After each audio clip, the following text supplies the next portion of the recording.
खबर उत्तर प्रदेश बलिया से। Town hall बापू भवन में स्वर्णकार सम्मेलन। अब खबर विस्तार से। बलिया स्वर्णकार सम्मेलन स्थान टाउन हॉल बापू भवन बलिया के संदर्भ में अखिल भारतीय स्वर्णकार संघ के राष्ट्रीय महासचिव माननीय श्री गोविंद वर्मा जी एडवोकेट ने की और निम्नलिखित बातों पर चर्चा हुई। सर्राफा और स्वर्णकार भाइयों के सामने यक्ष प्रश्न धारा 411 व 412 पर प्रकाश डालते हुए कहा कि पूरे देश से स्वर्णकारों की मांग आ रही है कि धारा 411 व 412 में आंशिक संशोधन कर पुलिस उत्पीड़न से सर्राफा व स्वर्णकारों की फौरी तौर पर राहत दिलाई जाए। इसके परिप्रेक्ष्य में माननीय सांसद श्री कैलाश सोनी जी ने पत्र लिखकर माननीय गृह मंत्री अमित शाह से मांग की है। स्वर्णकार संघ प्रयासत है कि आज के समय में स्वर्णकारों की आबादी के हिसाब से राजनीतिक हिस्सेदारी तय की जाए। यह स्वर्णकार सम्मेलन हमारे भाई बंधु चाहे किसी भी पार्टी या दल में हो, केवल व केवल उनकी एकजुटता के लिए यह कार्यक्रम सुनिश्चित किया गया है। स्वर्णकार सम्मेलन के माध्यम से संगठन यह मांग करता है कि व्यवसाय के आधार पर असलही का लाइसेंस सुरक्षा के दृष्टिकोण से अवलंबन दिया जाए। न्यूज़ अवीपी उत्तर प्रदेश बलिया से सुरेंद्र गुप्ता की रिपोर्ट। कार्यक्रम कैसा है और कार्यक्रम में क्या क्या चीजें उपस्थित? आगामी 3 सितंबर यानी कल के दिन बलिया में एक ऐतिहासिक कार्यक्रम स्वर्णकार समाज के तरफ से होने जा रहा है, जिसमें न केवल बलिया जनपद बल्कि अगल बगल जनपद के भी स्वर्णकार व्यवसायी इस कार्यक्रम में शिरकत करेंगे। हमारे इस कार्यक्रम के मुख्य अतिथि अखिल भारतीय स्वर्णकार संघ के प्रदेश महासचिव परम आदरणीय गोविंद वर्मा जी मुख्य अतिथि के रूप में यहाँ उपस्थित होंगे। इस कार्यक्रम में आदरणीय राष्ट्रीय मंत्री जो कि बनारस से चल के हम लोग के बीच में आए आदरणीय विनोद सेठ जी इस कार्यक्रम में उपस्थित होंगे। हम लोग के 2 विधायक जो कि एक हाटा के आदरणीय मोहन वर्मा जी और दूसरे शोहरतगढ़ सिद्धार्थनगर के आदरणीय विनय वर्मा जी और मोहन वर्मा जी, एक हाटा से और एक शोहरतगढ़ से, ये दोनों विधायक लोग भी इस कार्यक्रम में शिरकत करेंगे। हम लोग के बीच की अररिया से चल के आई हुई है रितु वर्मा जो कि सिविल जज है, उनका भी कार्यक्रम में हिस्सेदारी होगा। इस कार्यक्रम में प्रदेश महासचिव आदरणीय टुलटुल सराफ जी का इस कार्यक्रम में उपस्थिति होगी और बहुत सारे ऐसे लोग हैं जिनका कि जैसे अभी एक अनिल वर्मा जी हैं जो रतनपुरा के रहने वाले हैं, जो उत्कृष्ट शिक्षक से उनको नवाजा गया है। एक डॉक्टर जो कि गोल्ड मेडलिस्ट है। ऐसे प्रतिभा जिनको भी अपने मुख्य अतिथि के माध्यम से हम सभी सम्मानित करने का काम करेंगे। इस कार्यक्रम में जिन्होंने एक कीर्तिमान स्थापित किया वशिष्ठ नारायण सोनी और उनकी पत्नी श्रीमती मोती रानी सोनी जी की वर्तमान में रसोड़ा नगर पालिका की वो चेयरमैन है, वो भी इस कार्यक्रम में शिरकत करेंगे। कौन सा कार्यक्रम आयोजित है और इनमें क्या क्या कार्यक्रम होगा? सबसे पहले तो मैं आप सब लोगों को धन्यवाद देता हूँ कि आप लोग यहाँ आए। पुनः हम आपको बार बार धन्यवाद आप सभी को देते हैं। साथियों, देश में स्वर्णकारों की संख्या लगभग 80 लाख है, जो हमारे कारीगर हैं और दुकानदार भाई हैं। कुल मिलाकर के जनसंख्या हमारी 6 करोड़ है पूरे भारतवर्ष में। 1963 में गोल्ड कंट्रोल एक्ट लगा हुआ था। उस समय भारत सरकार ने एक्ट के तहत 1 ग्राम भी सोना रखने की परमिशन किसी भी सुनार और किसी भी सर्राफ को सरकार ने नहीं दी। साथियों, हमारे संगठन ने अखिल भारतीय स्वर्णकार संघ 3545 ने पूरे देश स्तर पर एकजुटता करते हुए एकत्र किया और बराबर अनवरत हम लोग संघर्ष करते रहे और उसमें हमने अमेंडमेंट कराए। अमेंडमेंट कराने के बाद सभी स्वर्णकारों को 600 ग्राम सोना रखने का अधिकार प्राप्त हुआ। सर्राफ भाइयों को मिनी डीलर लाइसेंस इशू करवाया, उसमें जो है 3 किलो का रखने का अधिकार था। जो बड़ा डीलर लाइसेंस था उसमें 6 किलो रखने का अधिकार प्राप्त हुआ था। 1990 में गोल्ड कंट्रोल एक्ट खत्म हुआ। हम लोगों ने पूरे देश में यानी कोई भी राज्य ऐसा नहीं था, सभी जगह संगठित करके आंदोलन किए, दिल्ली में धरना दिया और धरना देने के बाद 1990 में गोल्ड कंट्रोल एक्ट की समाप्ति हुई। लेकिन आज जो केंद्र सरकार है एक अघोषित गोल्ड कंट्रोल एक्ट लागू कर दिया है पूरे देश में, जिससे हमारे देश के सभी दुकानदार भाई छोटे और कारीगर लोग परेशान हैं, यहाँ तक कि उनका कारोबार बंद होने के कगार पर है और वो अपनी रोजी रोटी की समस्या अन्य व्यवसाय में ढूंढने पर मजबूर हो गए हैं। सब सरकार का ध्यान इस समय पूंजीपतियों, जो आवारा पूंजीपत हैं देश के, उस पर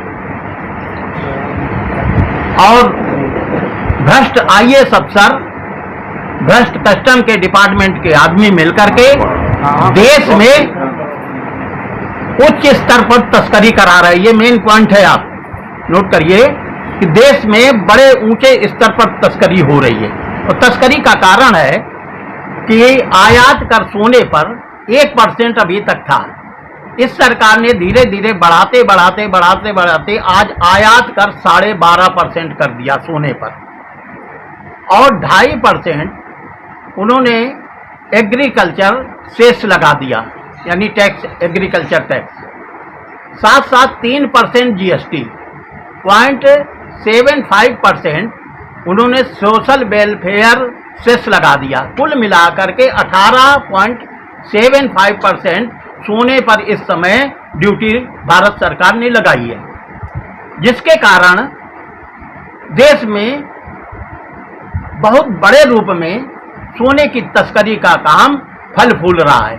इसमें भ्रष्ट आईएएस, कस्टम डिपार्टमेंट के लोग और आवारा पूंजीपत जो धन्ना सेठ हैं, करोड़ों अरबों के मालिक हैं, ये सब लोग मिलकर के तस्करी का काम कर रहे हैं और माननीय मोदी जी के जो उद्देश्य हैं, उनके उद्देश्यों को सत्यानाश कर रहे हैं ये लोग। मेरा माननीय मोदी जी से निवेदन है कि वो तस्करी पर अविलंब रोक लगाएं और अधिकारियों पर रस्साकसी कसें। साथियों, अभी हमने आपको बताया कि तस्करी हो क्यों रही है, क्योंकि 1 किलो सोने में लगभग 8-9 लाख रुपया बचता है लोगों को। अभी 2016 में मोदी जी ने क्या किया था कि काला धन समाप्त हो जाए। अब वो काला धन फिर चालू हो गया है सोने के माध्यम से। 8 लाख रुपया ये नंबर 2 में उन लोगों को बच रहा है। तो पूरे देश में कुंतलों सोने का जो है तस्करी हो रही है।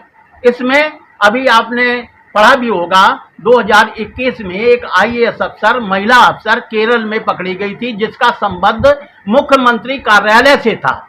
दूसरी चीज आपने देखा होगा, एक अभी कानपुर में पीयूष जैन का नाम का आदमी पकड़ा गया था, उस पर भी 23 किलो सोना उस पर जो है प्राप्त हुआ था।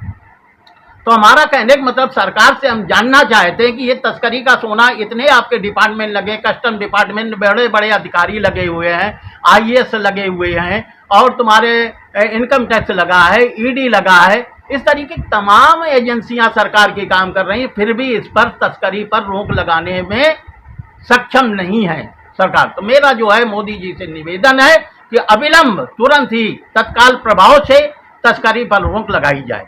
अब तस्करी पर रोक कैसे लग सकती है दोस्तों, एक आपको बताएं कि अगर ये 18.7% की जगह पूर्व की भांति अगर आयात कर में 1-2% जैसे था पहले कर दिया जाए तो तस्करी टोटल समाप्त हो जाएगी। ये मेरा निवेदन है केंद्र सरकार से। इसमें होता क्या है कि वहाँ जो बैठे मथाधीश बैठे हैं मंत्रालय में, पूंजीपत लोग रोजाना वहाँ जाते हैं, हाजिरी देते हैं और उनसे तस्करी की साठगांठ करके उन्हें करोड़ों रुपया के जो है आमदनी कराते हैं, इसलिए अपने तरीके से अपने कानून बना लेते हैं। लेकिन छोटे जो दुकानदार हैं, कारीगर भाई है, वो हमारे भुखमरी कगार पर पहुंच रहा धीरे धीरे और सरकार का इस पर कोई ध्यान नहीं। वो पूंजीपतियों को बढ़ावा दे रहे हैं और छोटों को बर्बाद करना चाहते हैं। अब हमारे तो समझ में ये आ रहा कि केंद्र सरकार का कहना, या तो मालिक बनो रिलायंस की तरीके से या आप उनके गुलाम बन जाओ।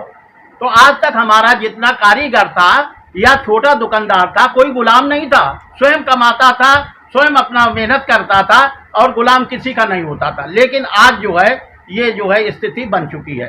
तो ये तस्करी पे तो हमारा ये काम कहना है आप लोगों से। दूसरी चीज किया है, आपको भी मालूम होगा तमाम आंदोलन हुए और तमाम प्रेस वार्ताएं हुई।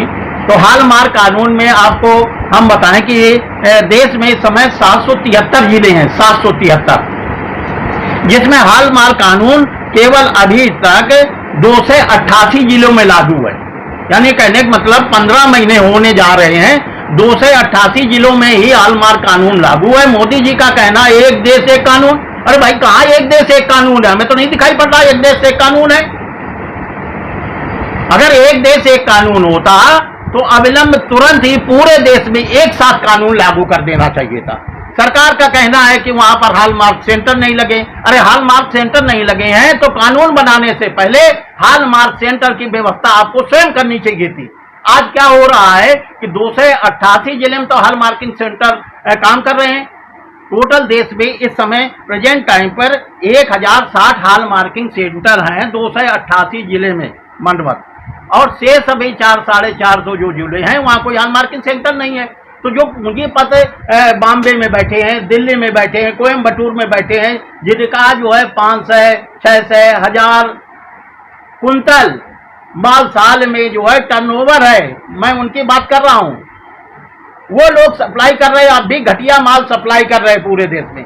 हमारे स्वर्णकार संघ ने 1996 में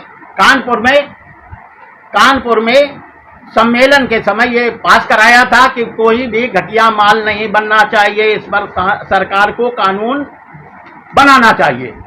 सरकार धीरे धीरे आज जो है 26 साल में कानून बना पाई, और वो भी अभी पूरे जो है देश में कानून ये लागू नहीं हुआ। तो मेरा कहना है, निवेदन है सरकार से कि वो अविलंब पूरे देश में एक साथ कानून लागू करें, हॉलमार्क कानून। जी, आपने तस्करी की बात कही, जी, कितने समय चल रहा है? ये तस्करी अभी जब से ये आयात कर बढ़ा है तब से चल रहा है। ये 4-5 साल से तस्करी का काम वृहत रूप में हो गया, फल फूल रहा है, खूब तरीके से जोरों से फल फूल रहा है। तो क्या आप दोषिया भाजपा सरकार को मानते हैं या बैठ के IAS अधिकारी? नहीं, भाजपा सरकार नहीं, भाजपा सरकार तो बड़ा अपना जो है स्ट्रिक्ट काम कर रही है, लेकिन जो मशीनरी पुराने ढर्रे में ढली हुई है, भ्रष्ट अधिकारी वो अपना ढर्रा नहीं बदलना चाहते हैं। उन प्रकार की सरकार जो है एक कानून और एक आदेश लागू कर नहीं रही है, तो एक तरफ आप आरोप भी लगा रहे हैं, दूसरी तरफ अपील भी कर रहे हैं। नहीं, अपील कर रहे हैं मैं तो ये जो कानून बनाते हैं वो IAS अफसर बनाते हैं वहां बैठ करके, पूंजीपति लोग